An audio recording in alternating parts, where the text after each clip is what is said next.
자, 이 페이지에 보시면 네모난 상자 안에 그림 옆에 글이 있습니다. 자, 스스로 구원할 능력이 없는 인간에게 하나님이 예수 그리스도를 통하여 죄 문제를 해결할 수 있는 길을 열어놓으셨다는 사실은 얼마나 큰 복인지 말로 다 할 수 없습니다. 구원받지 못한 인간은 예수 그리스도를 통하여 죄 사함을 받고 하나님의 자녀로 영생을 얻을 수 있게 되었으며, 구원받은 후에도 죄를 짓지만 예수 그리스도를 통해서 해결할 수 있는 길이 열려 있습니다. 성도는 예수를 믿고 난 후에도 죄성이 남아있어 여전히 죄를 지으며 살아갑니다. 그러므로 분명한 처리법을 아는 것은 승리하는 삶을 위해 절대적으로 필요합니다.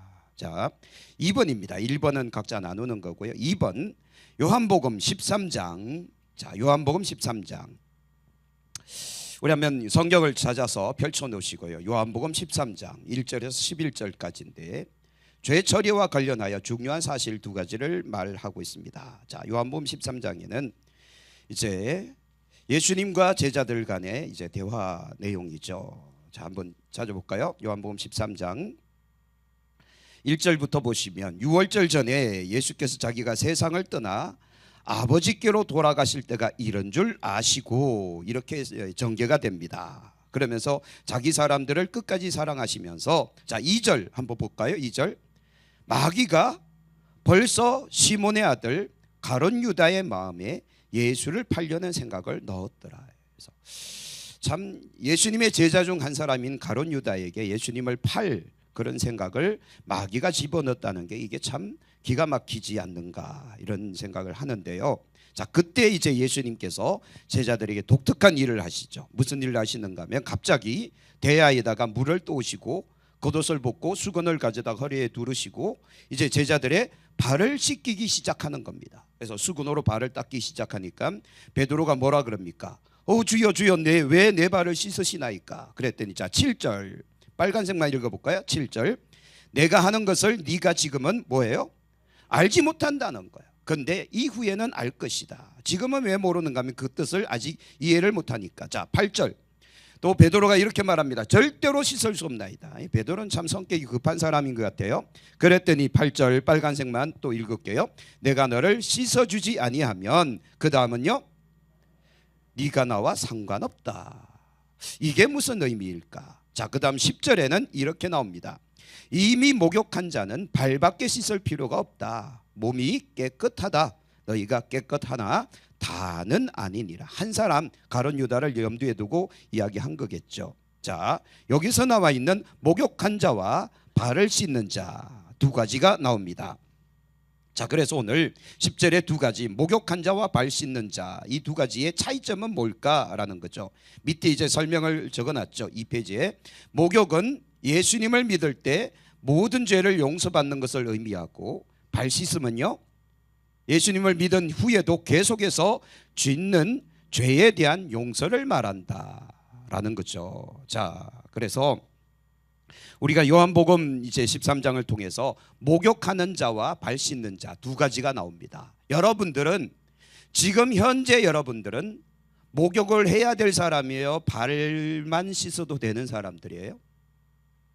그렇죠, 그렇죠. 요 두 가지 구분점을 우리가 잘 알아야 되는데, 그렇다면 목욕은 뭐며 발 씻음은 뭔가? 목욕은 예수님을 믿을 때 죄가 용서받은 곧 원죄를 이야기합니다. 예전에 원죄와 범죄에 대한 차이점을 말씀드렸죠. 자, 목욕은 원죄를 이야기하는 것, 곧 예수 밖에 있을 때, 우리가 믿음이 없어 구원받지 못했을 때의 상황, 그 상황에 있는 사람들은 무조건 뭘 해야 되는가 하면 목욕을 해야 돼요.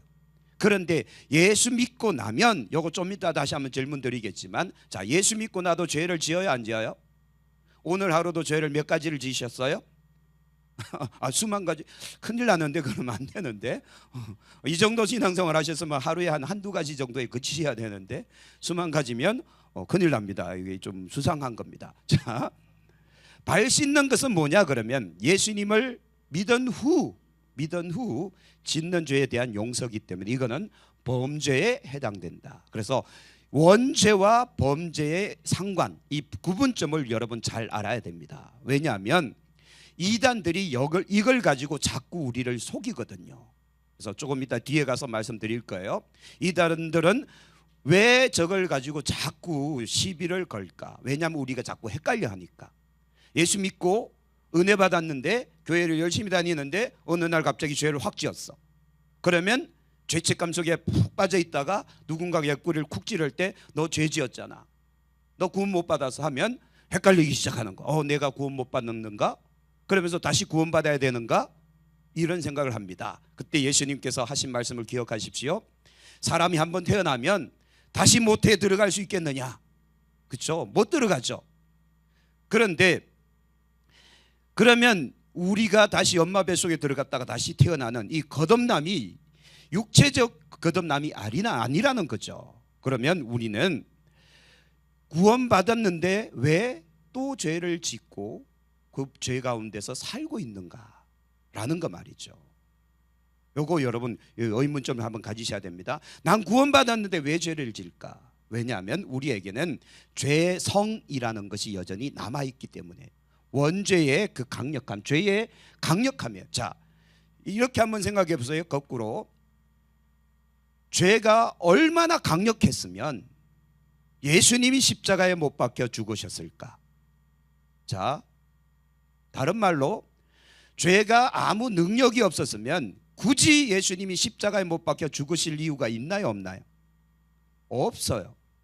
그냥 너 죄 용서, 너 됐어 라고 말만 하셔도 끝이거든요. 용서받았으니까 됐어 이렇게 하면 되는데, 굳이 십자가를 지셔야 될 이유는 그 죄의 능력이 강력하기 때문이다. 그 죄는 한 사람의 영혼을 어디에 빠뜨려요? 지옥불 영벌에 처하게 해서 영원히 심판받게 만드는 능력이 죄의 능력이기에, 그 죄의 능력에서 건져낼 수 있는 것은 다른 어떤 종교적 행위로 안 된다는 겁니다. 그래서 하나님이 정하신 법칙이 한 가지밖에 없었어요. 구약에는 제사 제도를 통해서 누구를 죽여요? 짐승을 죽이잖아요. 짐승을 죽여서 그 피를 뿌려가며 그 죄를 사함받는데, 이것도 한 가지 죄에 몇 마리의 짐승이죠? 이강록 장로님이 소를 키우는데 그날 오늘 수만 가지의 죄를 지어서 몇 마리의 소를 바치셔야 돼요? 수만 마리의 소를 바치셔야 돼요. 한 가지에 한 마리니까 이게 심각한 문제입니다. 그렇기 때문에 구약의 제사는 불완전하다라고 히브리서에서 설명합니다. 이거는 완전하지 못하다. 그러나 이제 예수 그리스도의 죽으심은 어린 양이 되셔서 죽으셨는데, 예수님은 하나님이셨기 때문에 이 불완전함을 완전함으로 충족시켜 버리셨습니다. 그래서 그분의 죽음은 우리의 모든 원죄, 죄의 능력을 다 없애버리셨다. 죄에서 우리를 건져버리셨다. 할렐루야. 그게 예수 이름의 능력이라는 겁니다. 그런데 왜 구원받은 사람은 또 죄를 짓는가? 이 죄랑 저 죄랑은 다르죠.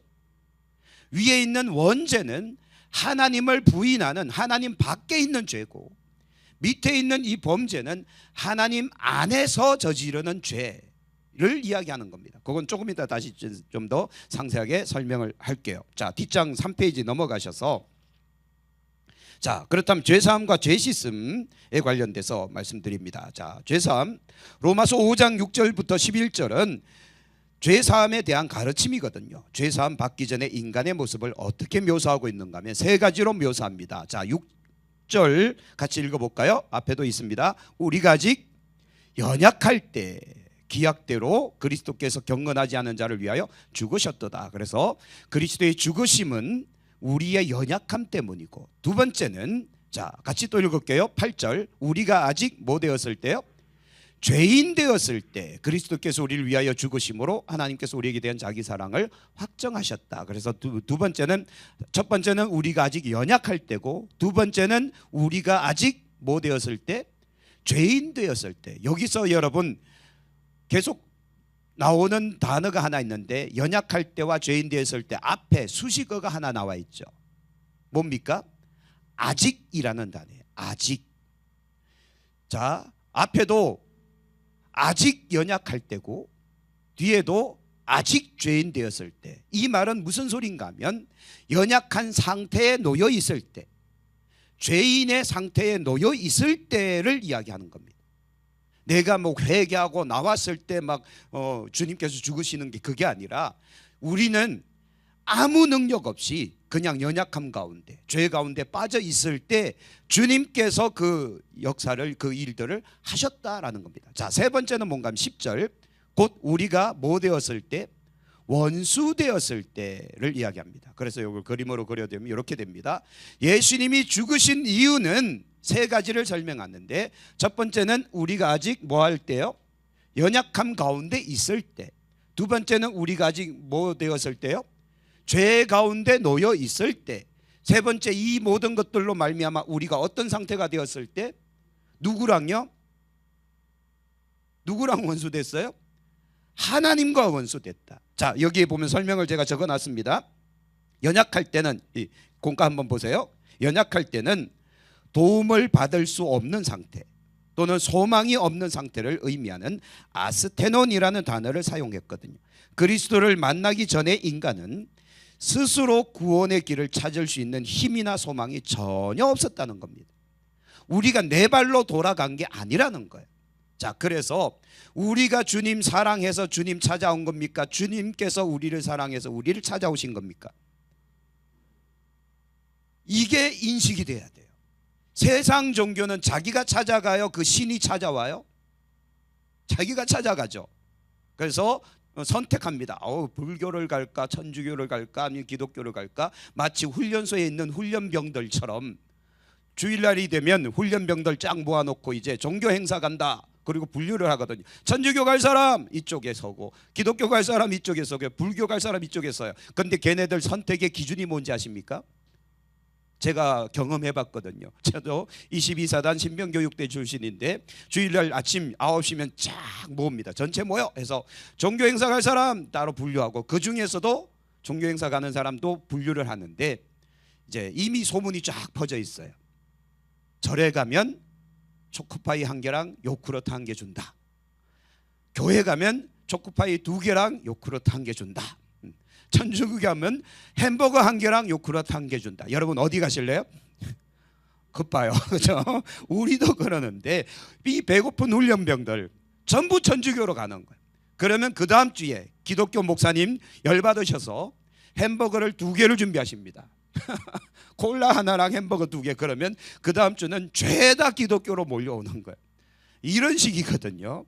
그러니 걔네들 뭐 그렇다가 그러다 할지라도 그러다가 은혜 받고 예수 믿으면 참 은혜인 거고, 문제는 우리가 그러면 안 된다는 건데, 세상 사람들은 그런 식으로 선택한다는 거예요. 내가 선택한다는 거죠. 근데 기독교 신앙은 나의 선택이 아니라는 거예요. 엄밀히 따지고 신학적으로 따지고 성경적으로 따지면 우리는 도무지 선택할 능력도 소망도 힘도 어떤 권리도 없는 상태, 곧 연약할 때, 죄인 되었을 때, 누구랑 원수 되었을 때요? 하나님과 원수된 상태에서 그분께서 오신 겁니다. 곧 예수님께서 우리를 찾아오신 거예요. 근데 그러면 여러분 자다가 막 힘수연 날림 예수님이 지팡이 잡고 내 이놈 하고 찾아오신 겁니까? 그거 아니잖아요. 어떤 형태로 찾아오신 겁니까? 아니요, 예수님이 어떤 형태로 찾아오시죠? 여러분 십자가 예수님 바라보시고 믿으신 분 계시나요? 아니잖아요. 누구로 찾아오신 거예요? 이웃집 또리 엄마, 옆집의 영숙이 엄마, 뭐 이런 사람들을 통해서 찾아오시는 거예요. 곧 복음을 통해서 우리를 찾아온 겁니다. 우리 친구를 통해서든 선배를 통해서든 뭐 후배를 통해서든 아니면 누군가를 통해, 아니면 부모를 통해서든 우리에게 예수님이 다가오시는 겁니다. 왜 그런가 하면, 이건 나중에 설명드리겠지만, 하나님은 누구를 통해서 일하고 싶어 하시는 거죠? 믿는 사람들. 그래서 우리를 믿게 하신 거예요. 믿으시길 바랍니다. 그러지 않으면 우리가 이 땅에 있어야 할 이유가 없잖아요. 그냥 믿는 즉시 바로 쑥 데리고 가시면 되잖아요, 천국으로. 그럼 이 한많은 세상, 이 더러운 세상, 이 고생 안 해도 되고 얼마나 좋습니까? 안 그렇습니까? 그런데 우리를 여기에 남겨두신 이유는 할 일이 있기 때문에 하나님의 뜻을 이루라는 겁니다. 할렐루야. 그게 이제 신학 용어로, 어려운 용어로 사명이다 이야기하는 겁니다. 그래서 우리는, 믿는 우리가 여기에 존재하는 이유는 뭐가 있기 때문에? 나는 사명을 받았노라. 사도 바울의 고백처럼 우리도 사명자예요. 할렐루야. 그래서 우리는 사명 감당해야 되는 거예요. 자, 그러나 그건 나중에 이야기고, 지금은 예수님이 죽으신 이유는 우리가 아직 연약한 상태에 있을 때, 우리가 아직 죄인 되어 있을 때, 하나님과 원수되었기 때문에 우리 능력으로는 도무지 구원받을 수 없기에, 그래서 밑에 죄인 되었을 때 또 설명해놨죠. 인간은 죄의 피해자가 아니라 그 다음은요, 적극적으로 고의적으로 죄에 참여한 피의자다. 우리는 범죄한 죄인이지 사실은 죄의 피해자가 아니다라는 겁니다. 또 원수 되었을 때는요, 공과 보세요. 원수 되었을 때 원수라는 에크드로이라는 단어를 썼는데요, 이는 첫 번째는 하나님을 향한 뭘 가졌다고요? 적대감. 그래서 안 믿는 사람들은 하나님을 공격하죠. 예수님을 대적하죠. 복음에 대해서 저항합니다. 그래서 적대감을 가졌다는 뜻이고, 두 번째는 하나님이 어떻게 한다고요? 원수로 생각한다는 거예요. 아주 죽일 사람으로 생각한다. 그래서 안 믿는 사람 어디로 가요? 이게 심각한 문제인 겁니다. 안 믿는 사람은 무슨 죄 때문에 지옥 가요? 뭘 잘못했길래? 안 믿는 사람 중에서도 진짜 착한 사람이 있거든요. 법 없이 살 만한 사람들 있거든요. 그 사람들은 뭔 잘못을 했다고 지옥 갑니까? 원죄 때문에. 인간이 벗어날 수 없는 굴레. 이 원죄라는 건 하나님 밖에 있는 죄예요. 믿지 않는 죄. 그래서 죄에 대하여라 하면 저희가 나를 믿지 아니함이다라고 예수님께서 선포하셨거든요. 이 죄가 왜 무서운 죄입니까? 믿지 않는 죄가 왜 무서운 죄예요? 자, 여러분들이 만약에 여러분 자녀를 생각하시면 돼요. 이게 제일 쉬워요. 이군자 권사님이 이호환 집사님이 아들이죠. 맞죠, 그죠? 맞잖아요. 이동수 장로님하고 두 분 사이 태어난 아들 맞잖아요. 근데 이 이호환 집사님이 강명철 장로님 댁에 가서 아버님, 아버지라고 해서 이제부터 제가 아버지 어머니로 섬기겠습니다라고 매일 그 집을 가요. 그럼 두 분이 처음에는 아이고 저것이 뭐 실성했나 허허허 웃겠지만 일주일째 되면 어떻게 되실까요? 한 달 됐어요. 한 달 돼서 어떻게 하실래요? 예? 몽둥이 안 드시겠어요? 몽둥이? 그렇죠? 1년 됐어요. 어떻게 하실래요? 경찰 신고해야 돼요. 정신병원 보내야 돼요. 없는 사람 이야기해서 죄송합니다만, 왜 그런가 하면 정신없는 거예요. 내 아들인데 남의 집에 가서 그 집 아들 행세한다면 이게 기가 막힌 거예요. 상당히 이거는 기분 나쁜 거예요. 이해가 되시죠? 우리가 누구의 자녀예요? 하나님의 자녀인데 지금 누구 집에 가 있어요? 마귀의 집에 가서 마귀를 아버지로 섬기고 있으니 하나님 입장에서는 이건 미치고 펄쩍 뛸 일인 거예요. 한두 번은 봐줄 수 있죠. 아이 뭐 몰라서 그렇겠지, 무지해서 그렇겠지. 돌아와 돌아와 계속 노래 부르시잖아요. 돌아와 돌아와 길 잃은 자여 빨리 돌아오라고 끊임없이 돌아오라고 하는데도 1년이 가고 2년이 가고 10년이 가고 20년이 가는데도 안 돌아와. 하나님 입장에서는 이거는 빨리 징계 처분을 내려야 되는 거예요. 그렇죠? 마귀는 마지막 날 심판하기로 이미 결정되어 있기 때문에 마귀를 내버려 두고, 그 사람은 어떤 방법을 동원시키는가 하면 수없이 많은 주변에 있는 지인들, 수없이 많은 주변 사람들을, 환경을 통해서 그를 돌아오게 만드는 겁니다. 그렇죠? 그래서 전도라는 미련한 도구를 사용하시는 거예요. 예수 믿으세요. 예수 믿으세요. 그래서 그게 반응하면 오는 거고, 반응하지 않고 저항하면 계속 인생이 고달픈 거고, 그렇게 되는 겁니다. 자, 왜 그들이 하나님 밖에 있는 것이, 믿음이 없는 것이 문제가 심각한가 하면 이거와 같은 거예요. 하나님은 전능자, 천지를 만드신 우리의 아버지신데 우리가 그분을 떠나서 엉뚱한 신을 섬기고 있기 때문에, 그래서 이런 말이 있습니다. 이 세상에 무신론자는 없다. 저마다 한 가지 이상의 신을 섬기고 살아간다. 맞죠? 왜냐하면 자기 입으로 나는 무신론자야, 어떤 신도 안 믿어. 그러면 그 사람은 누구를 믿는 거예요? 자기 자신을 믿는 거예요. 자기 자신. 그것도 신이네요, 그죠? 맞잖아요. 자기를 믿고 있는 거예요. 그게 이미 우상 숭배인 겁니다. 그래서 하나님의 진노가 그 위에 임하는 겁니다. 왜냐하면 창세기 1장, 2장, 3장에 보면 이 모든 세상을 누가 만드셨죠? 하나님이 만드셨어요. 사람은 어떻게 만드셨습니까? 남자는 흙으로, 여자는 남자의 갈비뼈를 취하여 만드시는데, 문제는 그 사람의 형상이 누구를 닮았느냐 이거죠. 하나님의 형상을 닮았고, 그 다음은 결정적인 것, 사람에게는 뭘 주셨습니까? 그 코에 생기를 불어넣으시니 생명, 살아있는 영이 된지라. 이 말인즉슨 인간은 하나님과 교통하며 살아야 될 존재인 것을 밝히고 있는 거예요. 근데 하나님과 불통되고 세상과 소통하기 시작하니, 마귀와 소통하기 시작하니 하나님 입장에서는 빨리 뒤찾아와야 될 존재로 여겨지는 겁니다. 자, 그런데 이 죄가 얼마나 강력한가 하면 못 돌아오게 하는 거예요. 하나님께로 돌아오지 못하도록 만드는 것이 인류의 역사였던 거죠. 그래서 하나님은 이제 예수 그리스도를 통해서 이 모든 것들을 파괴하기 시작했대.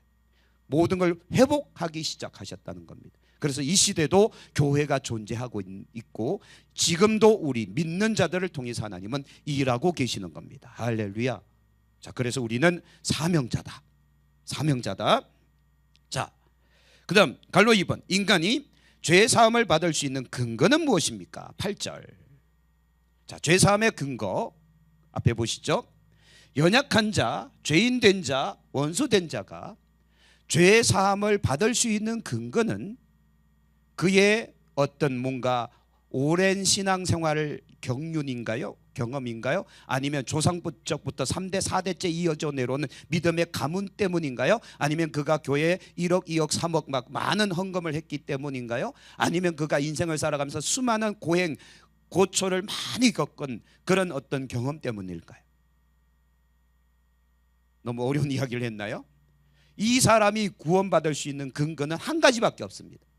유일한 한 가지, 뭘까요?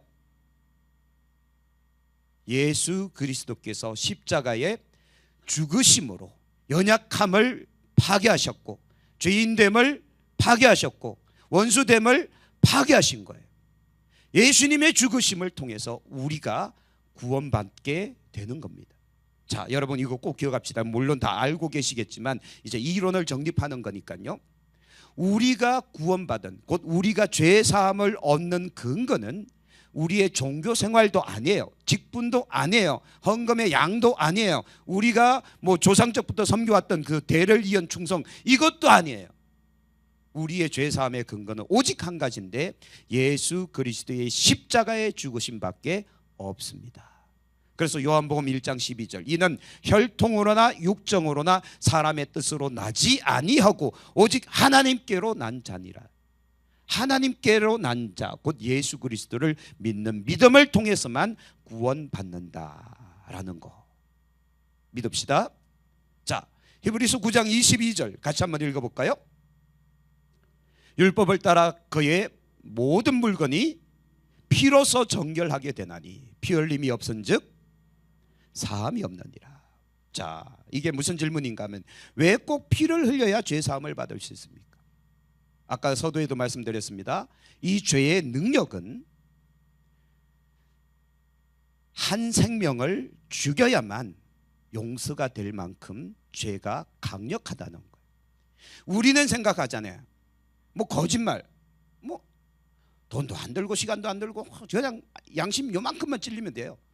아무것도 아닌 것으로 여겨지거든요. 자, 그런데 성경에 이걸 빗대어서 하나님은 퍼포먼스를 많이 해놓으셨거든요. 성경에 그래서 기록해 놓으신 거예요. 그게 뭔가 하면 어느 날 아브라함에게 언약하시고 약속하시고 나서 아브라함이 의문이 조금 들어서 이 모든 복을 내게 주실 걸 내가 어떻게 알겠습니까? 그랬더니 하나님께서 제사 좀 준비해라, 제물 준비해라, 그리고 나한테 제사 지내, 그리고는 양염소 이제 제물을 준비하잖아요. 근데 양과 염소 이런 큰 것들은 아브라함이 쪼개서 제단 위에 올려놨는데 뭐는 안 쪼개요? 새는 안 쪼개고 살아있는 채로 묶어서 그냥 제단 위에 올려놓은 겁니다. 아브라함은 왜 새를 안 죽였을까요? 분명 하나님은 각을 떠서 제단 위에 올려놓으라 그랬는데, 자, 이 제단에 올려놓는다는 건 뭔가 하면 이 제단이 양쪽으로 벌어져 있고요, 각을 떠서 절반은 여기 절반은 여기 있으면 하늘에서 불덩이가 떨어지면서 제단 사이를 지나가면서 이 제물을 살르거든요. 이게 무슨 의미인가 하면 이 제물이 각을 떠서 불이 지나가는 것은 내가 나의 목숨을 걸고 이 언약을 지키겠다는 구약적 서원입니다. 하나님께서 그걸 지금 이야기하는 거예요. 근데 아브라함은 새를 쪼개지 아니하고 살아있는 채로 묶어서 제단 위에 올려놓은 거죠. 즉 하나님의 언약의 방식을 그가 어긴 겁니다. 우리 인간적으로 생각할 때 새 그까짓 거 뭐 요거 얼마 되도 않는 거 요만한 거 굳이 이걸 뭐 쪼갤 이유가 있어? 이렇게 단순하게 생각할 수 있거든요. 근데 하나님 입장에서는 얼마나 심각한 겁니까? 이것 때문에 무슨 결과가 나와요? 400년 동안 너의 후손이 이방의 객이 될 것이다. 그래서 요셉 시대가 끝나고 진짜 400년에 플러스 알파에서 보너스까지 해서 430년을 애굽 땅에 거하잖아요. 왜 하나님이 보너스까지 붙이셨는지 모르겠지만 400년에서 30년을 더했다니까요. 그러한 결과가 그 새 한 마리 때문에 나온 거, 이게 성경이 무섭거든요. 즉 무슨 말인가 하면 우리가 죄를 아무것도 아닌 것처럼 인식하겠지만 하나님 입장에서는 이건 심각한 거예요.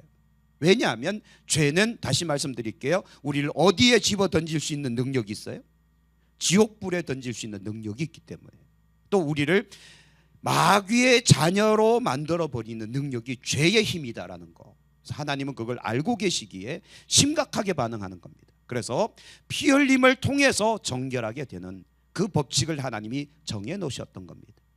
근데 짐승의 피로는 불완전했기에 이제는 예수 그리스도의 피를 통해서 그것들을 완성하신다. 자, 두 번째는 하나님은 죄 사함을 받은 자들의 죄에 대해 어떻게 하시는가 하면 히브리서 9장 22절 좀 전에 읽었죠. 자, 그래서 피를 통해서 정결하게 된다. 자, 그다음 8장 12절 같이 읽어볼게요. 내가 그들의 불의를 뭐하고요? 긍휼히 여기고 그들의 죄를 다시 기억하지 아니하리라. 자, 하나님은 이 죄에 대해서 다시 기억하지 아니하신다라는 겁니다. 여러분들이 예수님을 믿고 죄를 고백한 순간 그 과거의 모든 죄에 대해서 하나님은 어떻게 하신다고요? 다시 기억하지 아니하지. 과거를 덜 추원해서 계속 이랬잖아 저랬잖아 이거 안 한다는 거예요. 근데 마귀는 어때요? 마귀라는 존재는 어떻습니까? 계속 기억합니다. 수십 년 전에 잘못한 것까지도 덜 추워냅니다. 그렇죠? 그래서 여러분, 무당들이 꼭 그런 짓을 해요. 왜냐하면 그게 우리의 아킬레스건, 우리의 약점이거든요.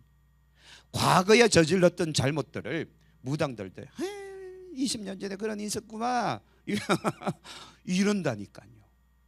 귀신처럼 알아맞죠. 그러면 거기 앞에 있는 사람들은 이미 부들부들 떠는 거예요. 왜? 자기의 허물을 이미 다 알고 있으니까.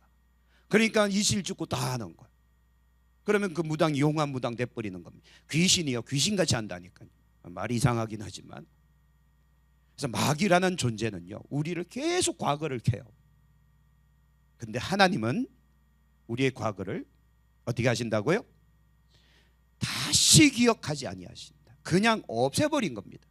무엇으로요? 예수님의 피. 예수님의 피의 권세는 우리의 모든 죄를 사하시는 권세가 있다. 할렐루야. 두 번째, 시편 103편 12절 같이 읽어볼게요.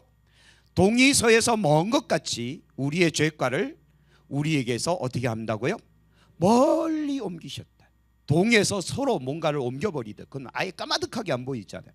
우리 죄를 우리에게서 멀리 옮겨버리셨다. 즉 우리의 죄를 다시 물으신다 안 물으신다? 안 물으신다는 거예요. 예수 믿기 이전에 우리가 저질렀던 모든 죄악에 대해서 하나님은 아예 잊어버리신다라는 겁니다. 이게 하나님의 은혜라는 겁니다. 은혜 믿으시길 바랍니다. 그래서 우리가 예수 믿고 나면 우리의 모든 죄가 용서받는다는 죄 용서에 대한 확신을 갖고 사셔야 돼요.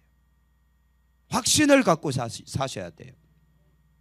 그래야만 우리가 그 다음 스텝, 그 다음을 밟아서 다음 단계로 올라갈 수 있거든요. 그러지 않고 끊임없이 죄책감 속에 살아가고 있으면 그 죄책감이 발목 잡혀서 그 다음 단계를 못 넘어가요. 이게 가톨릭의 교훈이거든요. 가톨릭은 그런 신앙이 있습니다. 어떤 신앙인가 하면 내가 어떤 죄를 저질렀어요. 그 죄에 대한 고행을 해야 돼요. 그만큼의 어떤 뭔가 자원봉사를 하든지 아니면 뭔가 노동을 하든지 뭔가 수고를 해야만 하는 그런 신앙을 심어놨기 때문에 그 사람들은 죄를 조금 무서워합니다. 왜냐하면 손해를 보니까. 그 죄를 씻기 위해서 고행을 해야 되거든요. 이게 무서운 겁니다. 성경하고 전혀 다른 의미를 갖고 있잖아요. 그러면 나중에 이 사람이 자기 고행이 끝났어요. 자기 수행이 끝났어요. 그러면 내 죄가 사해졌다라고 믿잖아요. 그러면 그의 의로움은, 그의 선함은 누구로부터 나온 겁니까? 자기로부터 나온 거예요. 내 의가 돼버린 겁니다. 자기 자랑이 돼버립니다. 그래서 에베소서 2장 말씀에 너희가 그 은혜로 인하여 믿음으로 말미암아 구원을 얻었나니 이것이 너희에게서 난 것이 아니고 하나님의 선물이라. 행위에서 난 것이 아니니 이는 누구든지 자랑하지 못하게 하려 함이라. 에베소서 2장 8절 9절 말씀. 성경은 분명히 이야기합니다. 우리 게 아니라고. 기준은 내가 아니라 하나님이다 라는 겁니다. 자, 밑에 그래서 4페이지에 죄 씻음 설명 나와 있죠. 자, 오늘 목소리가 지난주 박병호 집사님 읽으셨으니까 자, 앞에 있는 한별 집사님 한번 죄 씻음 그 부분 한번 읽어주시겠습니까?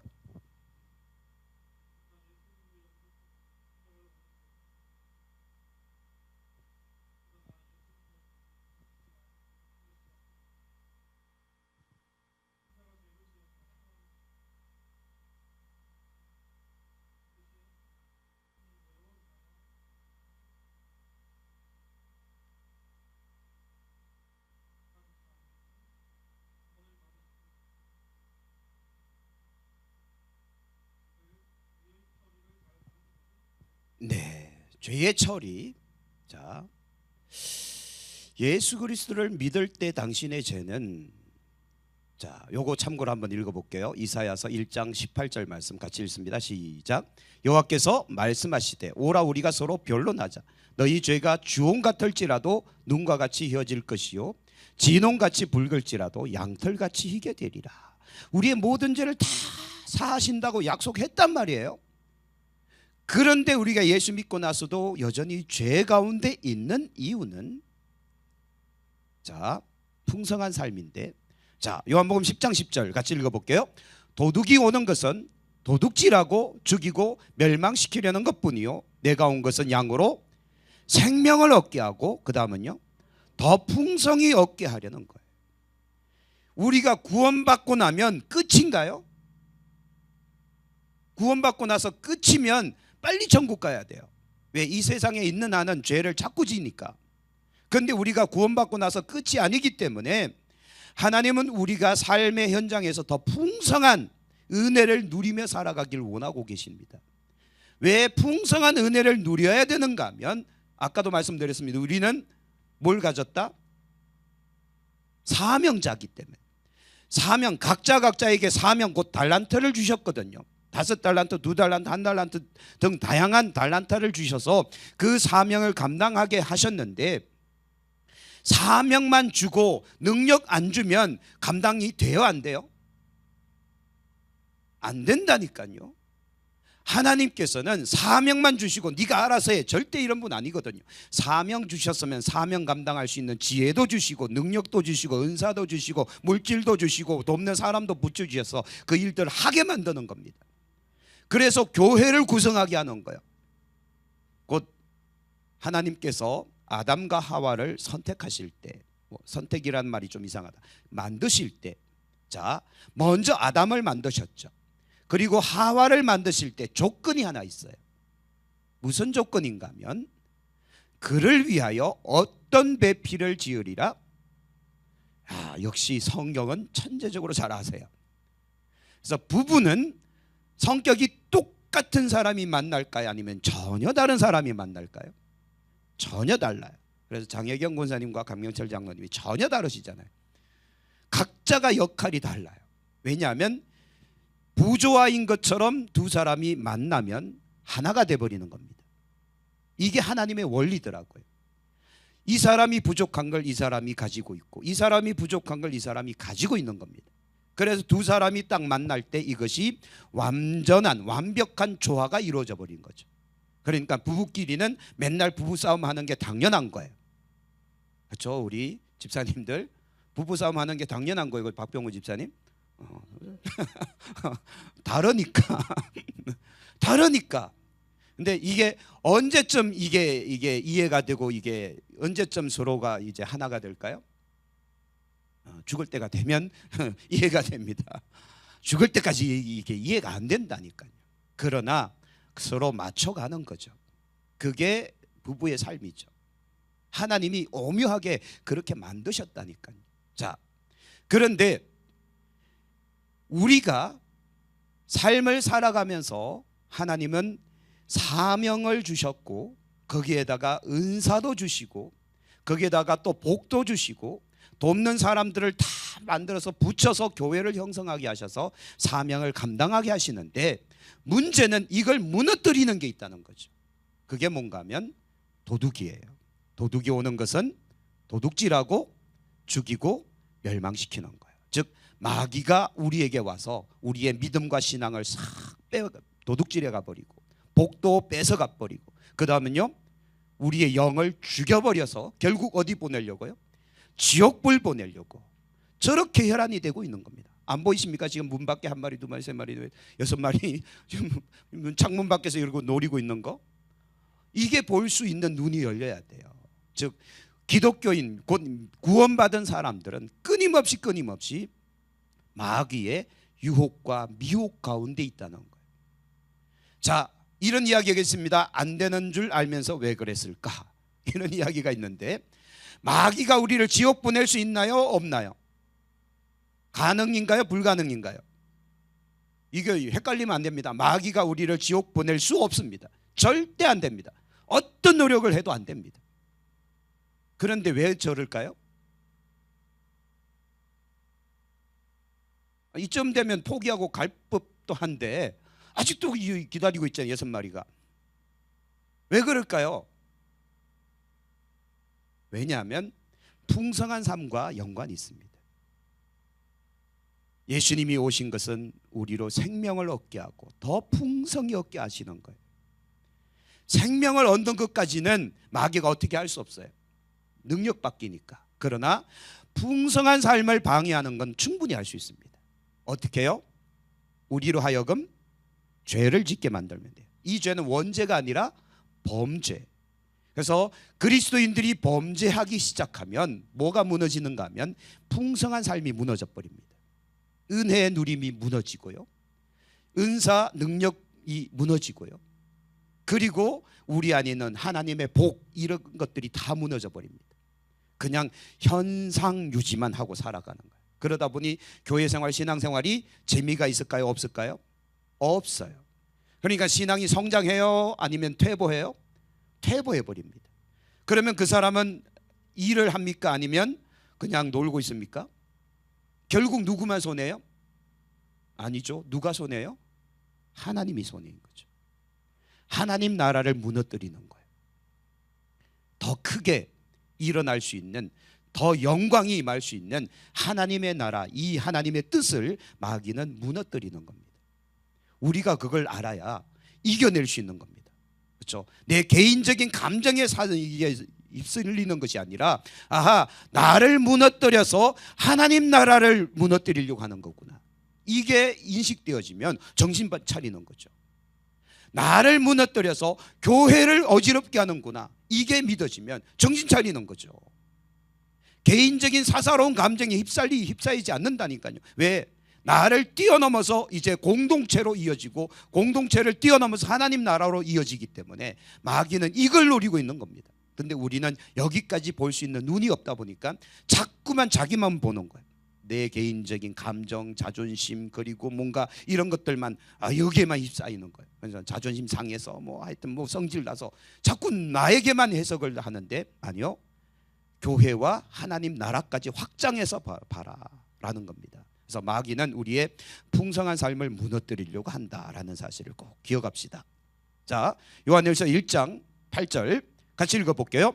만일 우리가 죄 없다고 말하면 스스로 속이는 거고, 또요 진리가 우리 속에 있지 아니하다는 거예요. 우리는 과거에 전부 어떤 존재였는가 하면 죄인이었었습니다. 인정하십니까? 모든 사람은 다 죄인이에요. 그 죄 가운데서 우리를 하나님은 구원해 주신 겁니다. 자, 그런데 죄삼에 대한 오해가 하나 있어요. 서두에도 말씀드린 건데, 자, 요한일서 3장 8절 9절 한번 읽어볼게요. 죄를 짓는 자는 마귀에게 속하나니 마귀는 처음부터 범죄함이라. 하나님의 아들이 나타나신 것은 마귀의 일을 멸하려 하심이라. 하나님께로부터 난 자마다 죄를 짓지 아니하나니 이는 하나님의 씨가 그의 속에 거함이요 그도 범죄하지 못하는 것은 하나님께로부터 났습니다.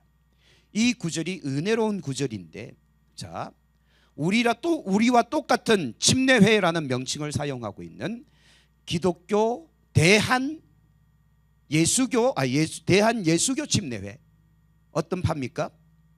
구원파 2단입니다. 2단 박옥수파, 권신찬파, 이호환파. 이호환파 또 나오네. 이 세 사람이 구원파의 3대 인물이거든요.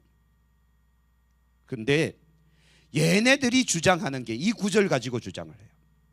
그래서 길거리에서 구원파를 만나면 그 사람들이 묻습니다. 구원 받으셨습니까? 우리는 당연히 네, 받았습니다.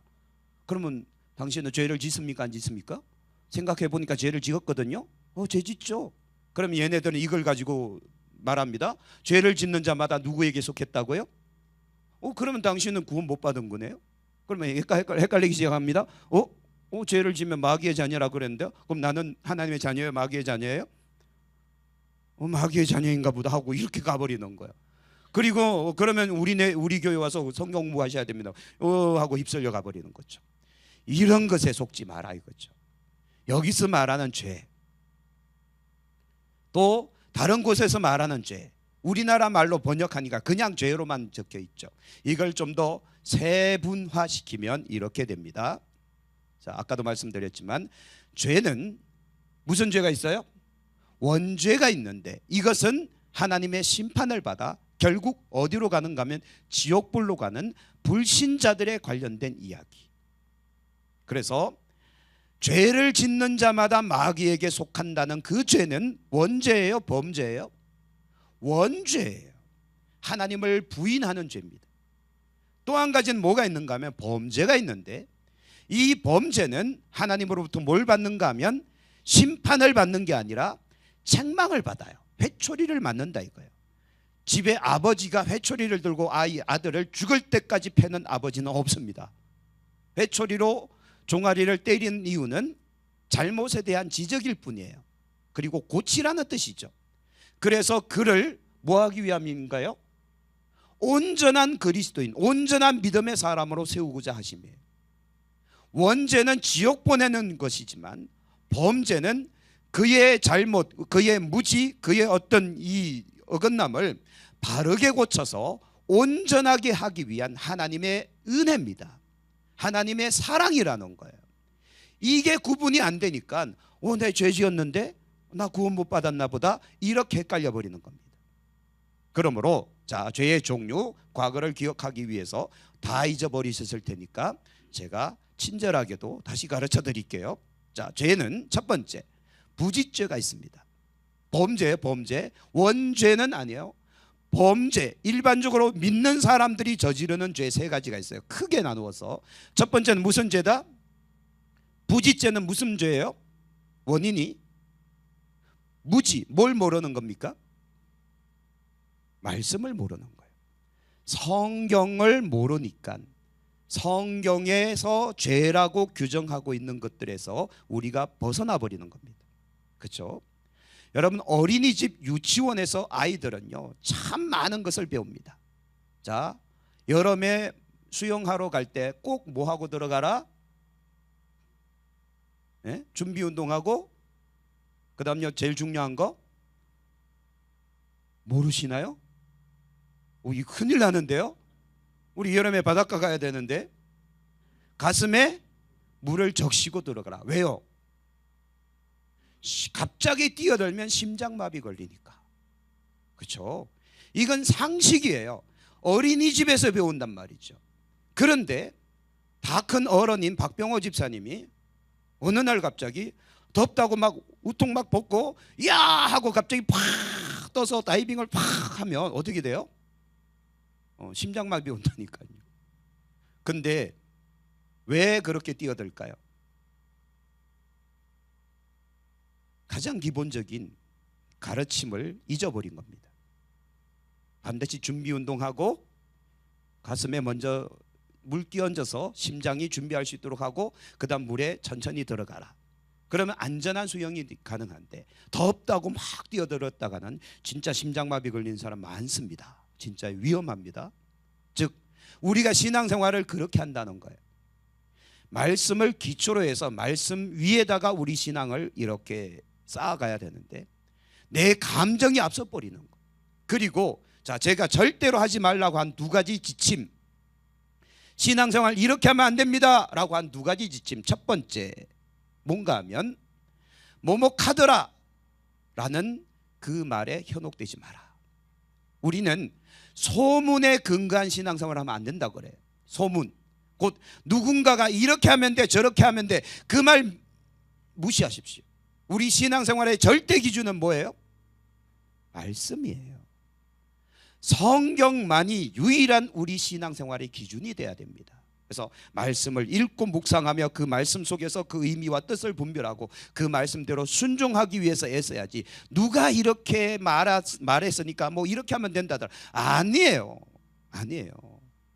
그 사람이 잘못되면 나도 잘못되는 거예요. 그렇죠? 그래서 우리 절대 기준은 어디에? 성경 말씀 위에 우리 신앙생활의 절대 기준을 세우자. 자, 요거는 시간 없으니까요.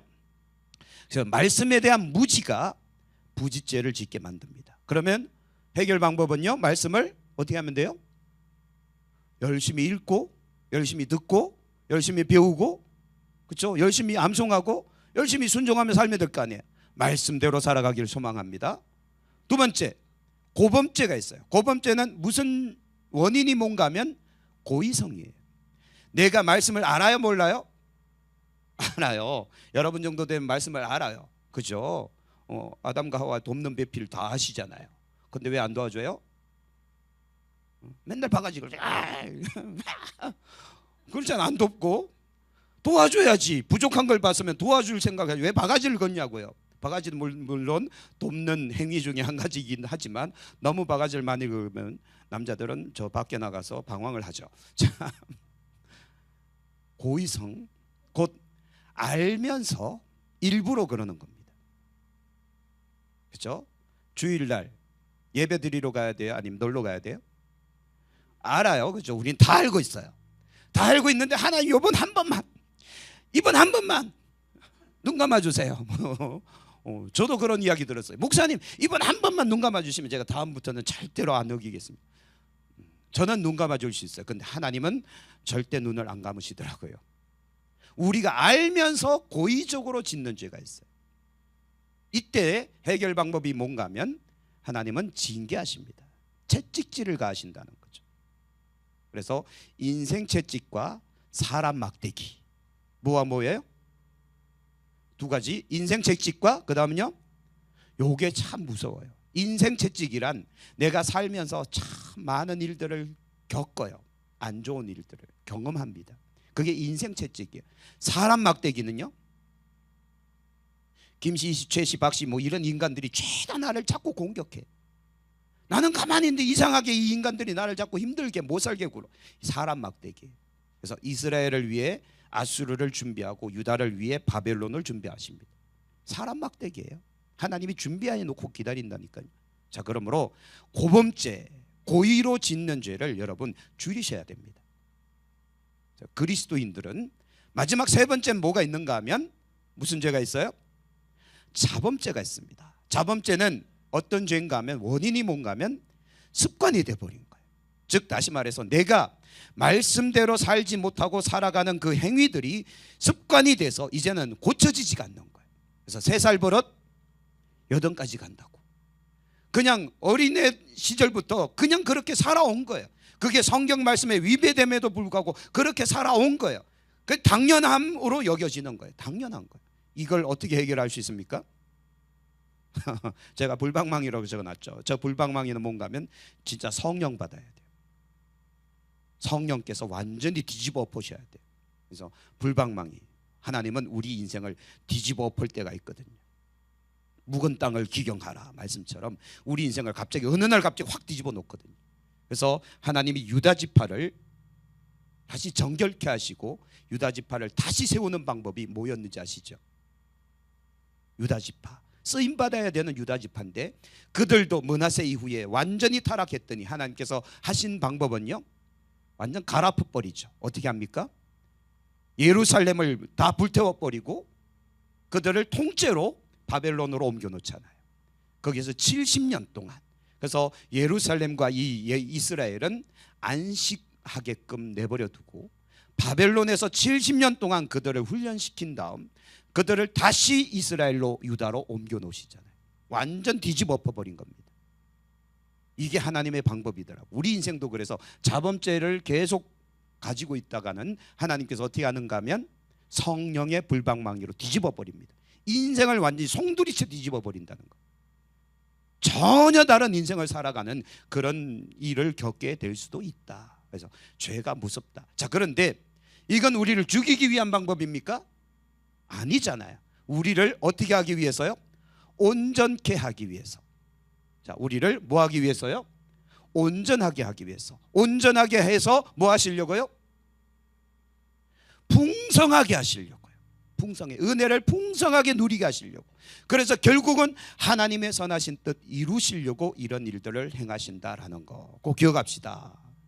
자, 그다음 죄를 자백하는 건 무엇일까? 자, 죄를 자백하는 건 누구의 관점에서 죄를 고백해야 됩니까? 하나님의 관점에서 죄를 고백해야 돼요. 자, 그래서 첫 번째, 변명이나 합리화를 하지 마라. 두 번째, 고행주의 즉 속죄 행위를 하지 마라. 세 번째, 죄인임을 인정하고 고백하라는 거예요. 우리는 다 죄인인 거예요. 자, 지금 우리는 어떤 상태인가 하면 용서받은 죄인인 겁니다. 예? 지금 우리는 완전한 의인 아니에요. Not yet. 아직 완성이 안 됐어요. 우리는 용서받은 죄인인 거예요. 그러므로 여러분, 신앙생활을 안심하고 살아가지 마라. 사도 바울의 고백처럼 내가 마지막 날 버림받을까 나는 두려워하노라. 그 고백이 사실 솔직한 고백 맞거든요. 여러분, 그러므로 지금 여러분들도 난 천국 갈 자신 있어 이렇게 말씀하지 말고, 그건 이론이고, 혹 천국 못 갈까 봐 두려워하는 마음이 한켠에 있어야 돼요. 그래서 믿음생활, 신앙생활에 방심하지 말고 늘 긴장 상태를 유지하며 오늘 내가 믿음의 삶을 살아가야 되는 거예요. 그렇죠? 왜냐하면 우리는 용서받은 죄인이니까. 완전한 의인 아닙니다. 이제 우리는 구속받았고 구원받았고 성화되어가는 과정 속에 있는 거예요. 그리고 결국은 영화의 단계까지 이르러야 되는데 지금은 성화의 단계에 있는 겁니다. 과정 속에 있기에 완성되어져 가고 있는 겁니다. 그러기에 여러분, 우리가 안심하고 살아가면 안 된다. 그래서 하나님의 관점에서 우리가 죄를 고백하는 것이지 내 관점에서 이 정도에 끝나버리면 안 된다는 거예요. 그래서 우리는 변명이나 합리화하지 말고 있는 그대로 고백하고, 고행주의적, 아까 말씀드렸죠. 천주교 같은 경우에는 고행주의를 자꾸 이야기합니다. 그러나 우리가 고행으로는 우리가 구원받지 못한다. 우리는 죄인이다라는 걸 꼭 이야기해야 된다라는 거죠. 자, 그래서 만일 우리가 우리의 죄를 자백하면, 그 다음 읽어볼게요. 그는 미쁘시고 의로우사 우리 죄를 사하신다는 거예요. 우리를 모든 불의에서 깨끗하게 하신다라는 거. 그래서 우리가 우리 죄를 고백하기만 하면 하나님은 우리의 모든 죄를 씻으신다, 용서하신다라는 거. 시간 없으니까 지나가고요. 자, 뒤에 7페이지인가요? 죄에서 승리하는 거. 자, 갈라디아서 5장 16절에서 26절 좀 길긴 한데요. 자, 무엇을 따라 행하라? 성령을 따라 행해야 된다. 죄에서 승리하는 방법은 다른 방법이 없더라고요. 자, 다시 우리가 어떻게 하면 이 죄성을 이길 수 있는가? 육체로 아무리 노력한다고 해서 이길 수 있는 방법이 나오는 거 아니에요. 왜냐하면 자, 요건 뭐 쭉 열거돼 있으니까 어렵죠. 제가 그래서 자, 여러분 보시기 좋게 하나하나 그냥 열매를 만들어 드렸습니다. 이거 만드는 거 어려워요. 한번 읽어볼까요? 음행, 더러움, 호색, 우상숭배, 주술, 원수매점, 분쟁, 이단, 술취함, 투기, 분열, 방탕, 당지음, 분냄, 시기, 뭐 이런 것들. 육체는요, 우리가 뭐 훈련하고 수련하고 뭐 고행하고 연단한다고 해서 육체가요 뭐 도의 경지에 이르른다. 제가 볼 때 30년 목회 경력을 가지고 이야기 드리면 말짱 거짓말입니다. 우리 어렸을 때 중국 무협 소설, 무협 영화를 너무 많이 봐서 한 10년 막 수련하면 눈에서 막 레이저 나오고 장풍 쏘고 막 그 축지법 써서 막 심리기를 막 5초 만에 막 가고 다 거짓부렁인 거 아시죠? 다 가짜예요. 우리가 육체를 아무리 수련한다고 해서 신선이 되지 못합니다. 안 된다니까요. 육체는 육체일 뿐이에요. 육체 안에서 나오는 모든 것들은 이와 같은 것들이다. 끊임없이 우리의 육체 안에는 저런 것들로 열매가 맺어진다는 거죠. 그래서 우리가 이 죄성들에서 이길 수 있는 방법은 이거더라고요. 사랑과 희락과 화평과 오래 참음과 자비와 양성과 충성과 온유와 절제이니 이 같은 것을 끊을 법이 없느니라. 성령의 열매를 하나씩 맺어가는 거예요. 곧 잘 보세요. 성령의 열매는 외적인 겁니까? 내적인 것들입니까? 내적인 것들. 좀 더 정확하게 표현한다면 인격적인 변화예요. 사랑, 희락, 화평, 오래 참음, 자비, 양성, 온유, 절제, 인격적인 변화가 일어난다는 거예요. 그래서 지난주에 말씀드렸습니다. 사람이 마귀에게 씌이면 정신이 나가요. 성령으로 충만해지면 정신이 온전해져요. 이런 차이가 있습니다. 육체의 삶을 살면 우리는 사망의 길을 가버려요. 성령으로 살면 생명의 길을 가버리는 겁니다. 이런 차이가 있어요. 그래서 우리가 죄에서 승리할 수 있는 방법은 육체를 수련하고 연단하고 육체를 고행으로 막 그게 안 된다니까요. 다시 말씀드릴게요. 아무리 우리가 입산수도해서 막 10년 20년 수련한다고 해서 신선이 되거나 아니면 뭔가 막 흰수염 달고 지팡이 잡고 뭔가 선지자 선각자 되는 거 절대 아닙니다. 안 된다니까요. 육체는 육체일 뿐이에요. 우리가 그러면 어떻게 하면 죄를 이길 수 있느냐? 성령의 열매를 맺어갈 수 있도록 성령을 따라 뭐 하는 겁니까? 행하는 것 외에는 방법이 없습니다. 그래서 우리 불받읍시다. 성령 외에는 정말 방법이 없다고. 우리 신앙생활을 온전하게 하기 위해서는 다른 방법 가지고는 안 된다니까요. 성령 안에서 말씀을 기초로 해서 정말 우리 신앙생활을 잘 다져가야 정말 이게 될까 말까 하다니까요. 왜 그런가 하면 말씀드렸죠. 6마리의 마귀가 우리를 지금도 밖에서 기다리고 있으니까 끊임없이 우리를 무너뜨리려고 하고 있다. 왜 그런가 하면 나를 무너뜨리는 게 목적이 아니라 교회를 무너뜨리고 하나님 나라를 무너뜨리기 위한 목적을 갖고 있기 때문에. 그러므로 우리가 성령 안에서 행하기를 소망합니다. 자, 마지막. 자, 생각해 보기. 저게 좀 많았으면 좋겠죠. 자, 진패와 위패를 구분하는 방법. 아마 여러분 다 아실 겁니다. 자, 은행원들이 위패 감별기도 있고 은행에서 촤락 넘어가는 이거 박병호 집사님 잘 아시겠네요. 돈 막 촤락 세는 그 자동 계수기, 거기에 무슨 기능도 같이 있습니까? 위패 감별 기능도 같이 있습니다. 그래서 막 세다가 갑자기 탁 멈추면 이 돈이 수상한 거예요. 그렇죠? 그래서 이렇게 보고 이제 위패면 딱 걸리는 거예요. 자, 그런데 은행원들이 손의 느낌 그리고 눈, 이 감각을 가지고 위패를 판별해내거든요. 그러면 이 사람들은 이 위패를 판별해내기, 구분하기 위해서 얼마나 많은 훈련을 할까요? 근데 제가 은행에 있는 사람들에게서 들은 이야기가 뭔가 하면 위패감별사는 절대로 위패를 보지 않는답니다. 뭐만 보는가 하면 진짜만 끊임없이 본답니다. 진짜만 끊임없이 만지고 보고 연구하고, 그래야만 위패를 딱 만졌을 때 그 느낌이 다르다는 걸 바로 안다는 거예요. 진짜만 본다는 거예요. 근데 우리는 위패를 감별하기 위해서 자꾸 위패를 연구하고 조사하는데, 그랬다간 모든 감각이 가버리거든요. 자, 우리가 주일날 말씀드렸습니다. 진짜라고 말씀드렸죠. 진짜 신앙생활을 하려면 가짜 이단들 연구하고 세상 연구하고 뭐 나쁜 거 연구하고 이렇게 하다가는 우리도 그게 넘어가 버립니다. 안 돼요. 우리가 진짜의 삶을 살려면 우리는 진짜만 연구하면 돼요. 정말 말씀 가운데 더 깊이 들어가시라 이거예요. 성경 가운데 더 깊이 들어가시라 이거예요. 여러분, 우리는 침례교단이잖아요. 침례교단의 자존심이 뭡니까? 말씀 중심의 교단.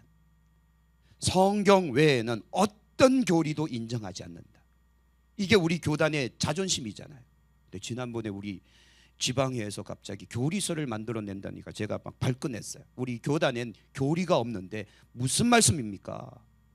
교리가 없는데 왜 교리를 가르칩니까? 말도 안 되는 소리를 하길래 제가 한마디 했죠. 그랬다가 제가 졌어요. 다수결에 의해서 제가 졌어요. 근데 지금도 저는 의문이에요. 우리 교단에 공식화된 교리 자체가 없는데 침례교회의 교리를 가르친대요. 도대체 뭘 가르치겠다는 거지? 우리 교단은 교리가 없습니다. 우리는 뭐만 인정하는가 하면 성경만 인정합니다. 웨스트민스트, 뭐 소요리 문답, 뭐 이런 것들, 장로교회가 막 주장하는 것들 있잖아요. 우리는 인정 안 합니다. 그거는 사람의 가르침일 뿐이고요. 우리는 오직 성경 안에서만 가르친다는 거죠. 그래서 이런 공과를 만들어도 성경하고 다르면 이건 찢어버려야 되는 거예요. 필요 없는 거예요. 사람의 이론이기 때문에. 오직 성경 말씀이 그러하다 그러면 이게 무조건 아멘인 거고, 성경이 아니다 그러면 이게 무조건 아닌 거예요. 이게 우리 교단의 자존심 아닙니까? 일제시대부터 그렇게 순교당했던 우리 믿음의 선조들이 지켜왔던 우리 교단의 자존심 아닙니까? 그래서 우리는 우리 침례교단이 있는 걸 여러분 자랑스러워 하셔야 돼요. 그래서 우리는 진짜만 배우는 겁니다. 그래서 다른 뭐 교리서를 배우고 무슨 뭐 신학을 배우고, 아니요. 사람의 이론일 뿐이고 우리는 성경을 끊임없이 연구하는, 그래서 성경적인 신앙과 성경적인 우리의 모든 신학을 잘 세워서 우리 신앙생활이 그렇게 든든해지기를 소망합니다. 그래서 우리가 이제 요 공과를 제가 매주마다 이렇게 만들어서 드리잖아요. 앞으로 한 뭐 대여섯 주 더 갈 텐데 요거 모아놓고 나중에 한 번 더 보시면 참 좋을 것 같습니다. 그래서 우리가 죄의 처리는, 자, 죄는 크게 두 가지, 원죄와 그다음 뭐가 있다고요? 범죄가 있다고. 지옥 가는 죄는 원죄예요, 범죄예요? 원죄예요. 그래서 그 죄를 지어서 마귀에게 속하는 건 범죄가 아니에요. 예수 믿어도 죄를 지을 수 있습니까, 없습니까? 있어요. 왜? 우리는 무지하고 우리는 연약하기 때문에 또 죄를 지을 수 있습니다. 그렇다고 해서 그 사람이 지옥 갑니까? 절대 못 가죠. 예수 믿었는데 지옥 가는 건 더 이상한 거예요. 그렇다면 예수 믿었는데 범죄하면 뭐가 뒤따라옵니까? 징계, 책망이 따라와요. 왜요? 우리를 뭐 하시기 위해서? 온전케 하기 위해서. 또 온전케 해서 뭐 하게 하시려고요? 은혜를 풍성히 누리게 하시려고. 그 은혜의 풍성함을 통해서 뭐 하시려고요? 하나님의 선하신 뜻 이루시려고요. 결국 하나님 나라의 완성을 위해서 우리에게 은혜를 주시는 겁니다. 할렐루야. 근데 원죄는요, 원죄는 하나님을 인정하지 않는 죄니까 이거는 지옥 가는 겁니다. 문제가 심각한 거죠. 자, 마지막, 오늘 새벽에 라오디게아 교회를 말씀드렸거든요. 라오디게아 교회는 무슨 이야기인가 하면 뜨겁든지 차갑든지 하라, 뜨뜻미지근하다. 그 교회의 특징이 미지근해요. 마치 누구처럼요? 아, 그래요. 여러분 생각하는 바로 그 사람처럼요. 신앙생활이 미지근해요. 뜨거운 것도 아니고 차가운 것도 아니고 그냥 어중간하게 있다니까요. 그러면서 그들은 또 왜 신앙이 뜨뜻미지근해졌는가 하면 라오디게아 교회의 특징 첫 번째, 우리는 부자라 부족한 것이 없다. 신앙생활 하는데 아쉬울 거 하나 없는 거예요. 다급함이 없는 거예요. 뭔가 위기가 없으니까 뜨뜻미지근한 거예요. 왜? 돈이 많으니까. 근데 성령께서 라오디게아 교회에게 뭘 말씀하셨는가 하면 너희의 가련한 것, 공고한 것, 헐벗은 것, 가난한 것 너희가 모른다. 안약을 사서 발라서 빨리 봐야 된다. 문제가 심각합니다. 근데 그 뒤에 말씀, 계시록 3장 20절 말씀, 볼지어다 내가 문 밖에 서서 두드리노니 누구든지 내 음성을 듣고 문을 열면 내가 그에게로 들어가 그로 더불어 먹고 그는 나로 더불어 먹으리라. 이 말씀이 얼마나 무서운 말씀인지 아십니까? 라오디게아 교회가 부자였잖아요. 부족한 게 없잖아요. 뜨뜻미지근하잖아요. 그러다 보니 예수님이 어디에 계시는 겁니까? 문 밖에 계시는 거예요. 문 밖에 계시는 거예요. 교회이지만 예수님이 문 밖에 서서 지금도 문 두들기고 계시는 거예요. 문 좀 열어줘. 문 좀 열어줘. 우리가 신앙생활이 이렇게 되면 정말 아무것도 아닌 신앙생활이 되어버립니다. 이건 신앙생활이 아니라 종교생활이죠. 예수님을 밀어내는 신앙생활은 신앙생활이라 할 수가 없습니다. 주님께서 원하시는 건 우리 안에 오셔서 우리를 성전 삼으시고 우리를 거룩하게 하시는 거잖아요. 그래서 우리를 통해서 하나님은 일하시길 원하시는데 문 밖에 서서 문을 두드리는, 이건 비참한 겁니다. 예수님 입장에서는. 자, 그러므로 여러분, 우리 신앙생활을 그렇게 하려고 하지 말고 좀 우리가 좀 거시적인 뭔가 위대한 하나님의 뜻을 우리가 좀 품읍시다. 내 인생에 문제가 없어도 교회에 문제가 있잖아요. 교회는 빨리 성장해야 되고 교회가 빨리 힘이 있어야 되고 교회가 빨리 죽은 영혼 살려내야 되는데 교회가 그런 역할을 감당하려면 교회가 뭔가 돼야 될 거 아니에요. 그렇죠? 뭐가 세워져야 될 거 아니에요.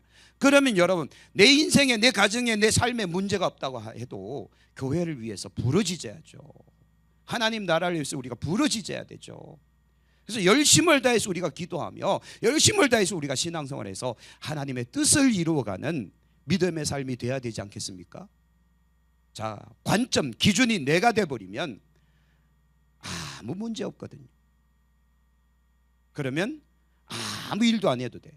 그러나 하나님이 되어버리면, 우리의 모든 신앙생활의 관점이 하나님이 되어버리면 지금요 할 일이 무진장 많거든요. 그렇죠? 우리가 감당해야 될 사역들이 무진장 많아지거든요. 그러니까 우리가 가만히 있을 수가 없는 겁니다. 열심을 다해 공부하고 열심을 다해 기도하고 열심을 다해 우리가 신앙생활 막 이제 키워서 역할들을, 자기 역할들을 감당해야 되잖아요. 자기 사명 감당해야 되잖아요. 자, 그러므로 이제 우리가 이런 신앙생활의 기초적인 것들 잘 다져서 타이틀 성장하는 사냥침례교회 이렇게 적어놓고도 제가 멋있더라고요. 이제 우리는 좀 성장합시다. 성장해서 사냥침례교회를 정말 멋있게 한번 세워서 우리가 이제 정말 하나님이 필요로 하시는 귀 쓰는 그릇으로 한번 일어나 보기를 소망합니다. 할렐루야. 네, 기도하겠습니다.